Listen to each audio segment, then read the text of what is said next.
Naitwa Selemani Msindi, Afande Sele, Mfalme wa Royal Tanzania, lakini kubwa zaidi ni balozi wa maji ya bodi ya bonde la maji la Wami Ruvu. Makao makuu yake ndio yako hapa kwetu Morogoro mjini.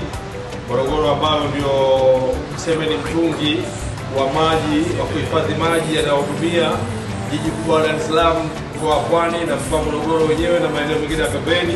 Kupitia maji ndio tunaona kuna uhai. Kwa bila maji hakuna uhai.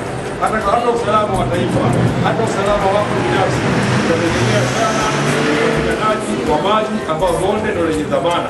Kwa sababu mimi nafikiri kazi kubwa ni kuendelea kuwapa elimu watu, kufahamu shughuli za bonde, lakini pia kuwajibika, kwa maana kutunza vyanzo vya maji, kuvilinda vyanzo vya maji, kuvisimamia na kuviendeleza vyanzo vya maji, kuanzia kutunza shughuli za mazingira kama vile kupanda miti kwenye maeneo ya vyanzo vya maji na maeneo mengine kwa ujumla, lakini pia kutoa elimu na hamasa kwa kila mmoja kuona kama na yeye ni sehemu ya bonde na haja kutoka wanadamu kupitia Wizara ya Maji, lakini maji yanatumika kwenye mifugo kupitia Wizara ya Mifugo, maji yanatumika kwenye kilimo kupitia Wizara ya Kilimo na maeneo mengi maji yanatumika, lakini mamlaka hii bodi ya bonde la maji la Wami Ruvu ndio ambao tunahusika na maeneo yote ya mikoa hii niliyoitaja. Bonde la Wami Ruvu ndio wanasimamia kichwa cha Tanzania, kwa maana Dar es Salaam na shughuli zake na watu wake na mambo yake yote inategemea Wami Ruvu.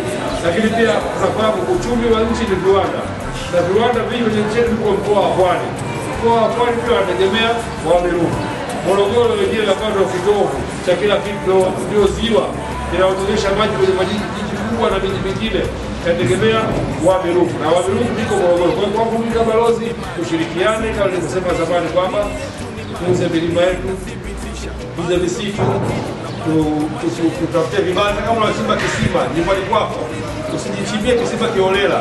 Nataka ufike kwenye bodi ya bonde la Wami Ruvu ili wao sasa wakuelekeze, je, kisima chako uchimbe kwa urefu gani, uchimbe eneo gani, ili usiingilie na mikondo mingine. Wakati pale kuna mikondo ya maji inapita huko chini, wewe mwananchi wa kawaida hujui, hauna utaalamu huo. Lakini ukija hapa kwenye bodi ya bonde la Wami Ruvu, utakutana na watu watakuelekeza hapa na kisima chako kichimbe sehemu fulani kwa kiwango fulani, urefu fulani, na kichimbe eneo hili, ili kesho usipate usumbufu. Ni lazima shughuli yote inayohusiana na maji upate kibali na maelekezo kutoka kwenye bodi ya bonde la Wami Ruvu ambao ndio wamiliki wa maji yote ya chini na juu ya ardhi.